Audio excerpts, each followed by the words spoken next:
Your favorite realtor on video is back at it again, and we are going to talk about some amazing stuff today. We are going to talk about fun stuff called seller myths. That's right. There are a lot of myths out there when it comes to selling your home, some of which, in fact, may make you miss out on thousands of dollars or a quick sale of your property, which we all know we want to sell for as much money as possible in as quick as amount of time. So I've broken down the most common seller myths and whether or not they're true or false. Okay? Staging your home. I keep getting everybody from saying, I don't need to stage my home, it's gonna sell fast, to I definitely wanna stage my home, and everywhere in between. So I wanna break this down for you. There's proven stats, this is not even an opinion here, that stage homes sell for more than non-stage homes. So number one, yes, staging has a cost to it, but it's also proven that the ROI is there when staging a property. Now, there's a few reasons why you want to stage a home, right?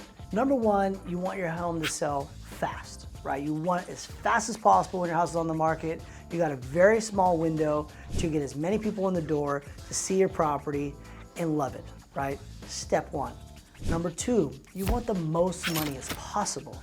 So I want to sell as fast as possible, and I want to sell for as much as possible. Super, super important, right? So those are the two things you're trying to do. Well, how do you do that? Is the question we get asked all the time. And the biggest thing that gets missed a lot of time when we're talking about staging with potential sellers is they're forgetting the point of the emotional attachment somebody has when they walk into your property. When that house is staged and they walk into that property for the first time, you got a very small window for them to get super excited with emotions. And if you do it right, you can get them to really get excited about the property. So everything they walk into, they are looking at it as a positive light. And that is the goal with staging. You want every single room and every single experience in that room to be of a positive reinforcement of why this house is a great fit for them. Once that is done with staging, the second step of the emotional aspect is what? You got it. Now they're visualizing themselves in this property, making memories. Those are the two most important steps of why staging is so, so powerful and so, so important. Let alone the cost, the quicker sale, and all that good stuff, because it's all there, it's proven. The fact that you want to get people emotionally attached to the property and then start feeling like they can make memories in the property while they're in there is when you get the most offers on your property. Once you get the most offers on your property, guess what happens? That's right, more offers, negotiation from this guy, and we are going to bring up that price as high as possible, and then we're going to basically make sure that we can keep all of the concerns or all of the ways that buyers can come back and negotiate with you out of the way. So why is staging so important? Top dollar, as fast as possible, and it lets the buyer get emotionally attached to the property.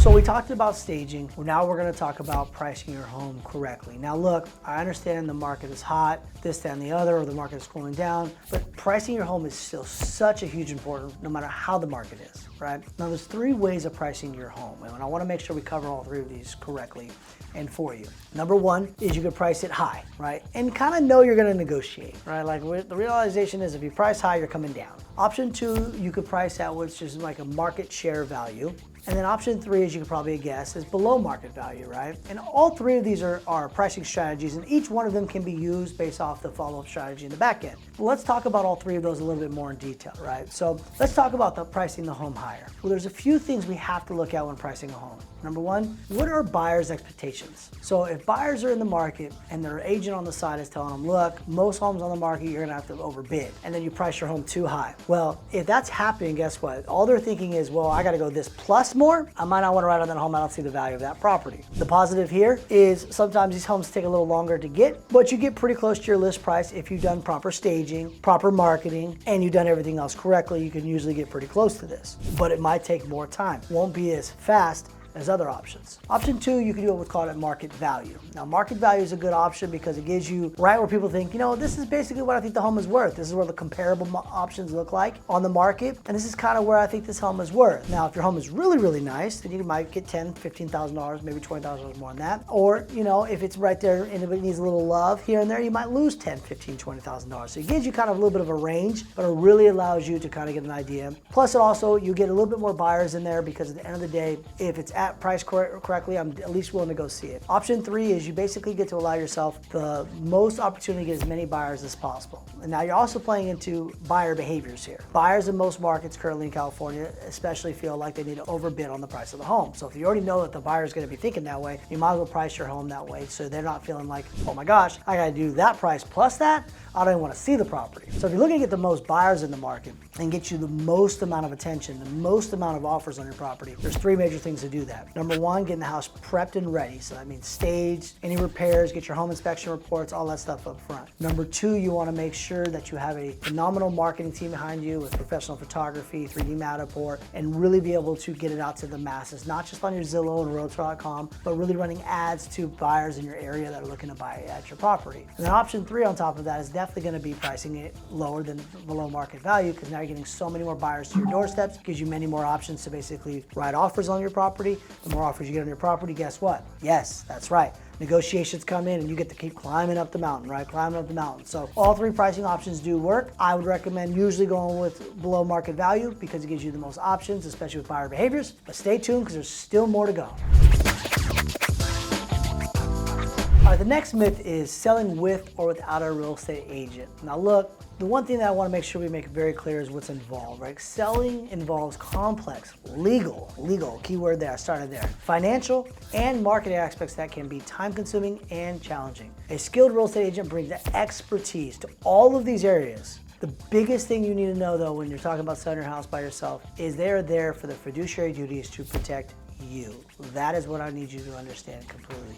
Let alone do they have a wide network of agents out there that can bring buyers to your doorstep as well as relationships that we have built. Our number 1 priority is to make sure that we keep you legally safe and make you as much money as possible. And if it was super easy to give you top dollar each and every single time, then any agent would be able to sell your house. The reality of it is not every agent can sell your house for top dollar and also give you the best advice. That's why there's an actual skill set that agents do get over time that makes sure that they can do things that other agents cannot do, let alone selling it by yourself. So somebody like our team is have a proven track record of selling houses for anywhere from 6 to 10% over list on a consistent basis, no matter what the market is. Doesn't matter. It could be a bad market, good market, doesn't matter.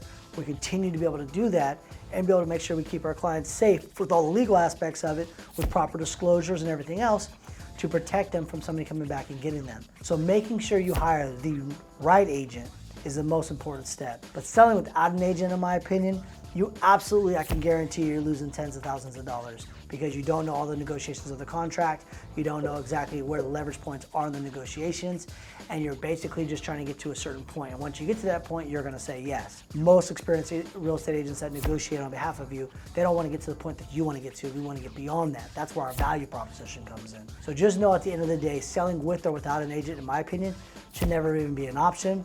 But selling with the right agent compared to the wrong agent should be the only options you should be looking into.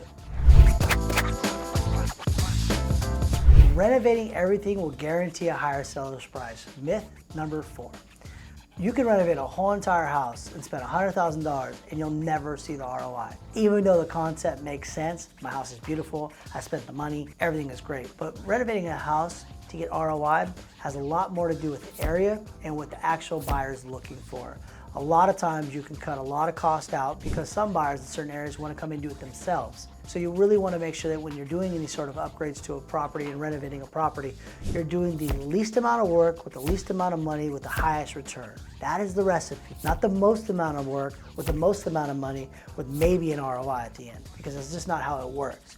So working with a professional like us, we're going to be able to tell you the market data on what buyers are looking to do in your market. What is the common buyer trends that we're seeing when buyers get in the properties? What are they doing in the properties? What is their expectations? What are they looking to do when they get into your new home? Because at the end of the day, we want you to do the things that are going to make you the most money.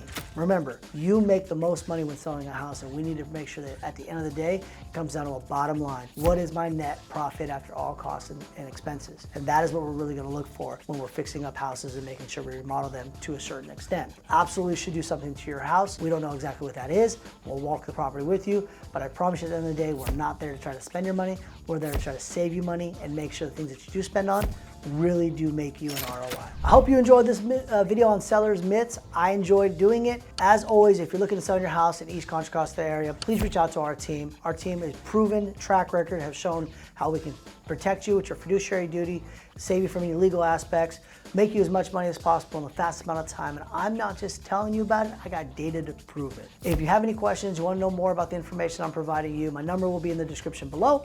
And if you enjoyed this video, I'm already shooting more videos just like this. So give me a like on YouTube, follow me around. I'm more than happy to give you as much information I can to help you make the best decision possible.